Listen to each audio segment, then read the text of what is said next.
ഒരു കാരണവശാലും നമ്മുടെ കേരളത്തിലെ ഒരു ബാങ്കുകാരന് 2 മാസത്തിൻ്റെ എഗ്രിമെൻറ്റ് കൂട്ട് വെച്ച് നമുക്ക് ലോണ് തരില്ല. അങ്ങനെ 6 മാസത്തെ ഒരു കിട്ടും എന്നൊരു പ്രതീക്ഷയിൽ ഞാൻ അപ്പം ടീച്ചറിനോട് ഉറപ്പ് പറയണമല്ലോ എന്നത്തേക്കാവും എന്താകുമെന്ന്. അങ്ങനെ വേണ്ടിയിട്ട് ഞാൻ ബാങ്കിൽ ചെന്നു. ഒരു ബാങ്കിൽ ചെന്നു. പുള്ളിനെ പേപ്പറെല്ലാം കാണിച്ച് പുള്ളി പറഞ്ഞു, ചേട്ടാ ഇത് 1 വർഷം കഴിയാതെ ഇത് നമുക്ക് സാങ്ഷനാക്കാൻ പറ്റില്ല. ഞാനിപ്പോൾ മുകളിലോട്ട് അയച്ചാലും അത് റിജക്റ്റ് ചെയ്യാതെ ചെയ്യുകയുള്ളൂ. അതുകൊണ്ട് ലോൺ വയ്ക്കണ്ട എന്ന് പറഞ്ഞു. നിങ്ങളുടെ പൈസ അതിൻ്റെ പോവുകയുള്ളൂ എന്ന് പറഞ്ഞു. ഞാൻ വീണ്ടും വേറൊരു ബാങ്കിൽ പോയി.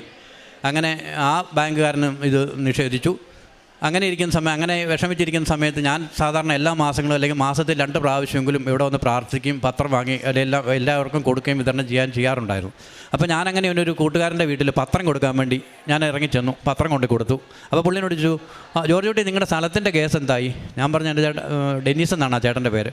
ഡെന്നീസ് ചേട്ടാ അത് നടക്കും തോന്നില്ല, ബാങ്കുകാരൊന്നും ലോണ് തരത്തില്ല എന്നാ പറഞ്ഞതെന്ന് പറഞ്ഞു.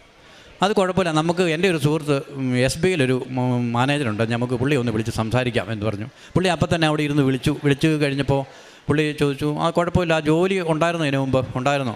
അപ്പം ഈ ഡെന്നീസ് ചേട്ടൻ ഫോൺ എൻ്റെ കയ്യിലേക്ക് തന്നിട്ട് പറഞ്ഞു, നിങ്ങളൊരു കാര്യം ചെയ്യുക, നേരിട്ട് സംസാരിക്കാൻ പറഞ്ഞു. അപ്പോൾ മാനേജർ എന്നോട് ചോദിച്ചു, ചേട്ടാ അതിന് മുമ്പ് എവിടെയാണ്? ഞാൻ പറഞ്ഞു, ദുബായ് ജോലിയായിരുന്നു. റിസൈൻ ചെയ്ത് പോകണ്ട എത്ര നാളാണ്? ഞാൻ പറഞ്ഞു 4-5 മാസമായി. എക്സ്പീരിയൻസ് സർട്ടിഫിക്കറ്റ് അവിടുത്തെ ഉണ്ടോ എന്ന് ചോദിച്ചു. ഞാൻ പറഞ്ഞു ഉണ്ട്. നമുക്കെന്നാൽ അത് വെച്ച് ലോൺ റെഡിയാക്കാമല്ലോ എന്ന് പറഞ്ഞു. അപ്പോൾ ഇങ്ങനെയൊരു സാധ്യതയോ സംഭവമോ എനിക്കറിയില്ല. കാരണം ഞാൻ ഈ പത്രം കൊടുക്കാൻ പോയത് കൊണ്ടാണ് അങ്ങനെ ഒരു സംഭവം സാധ്യത എനിക്ക് മനസ്സിലാവുന്നതും.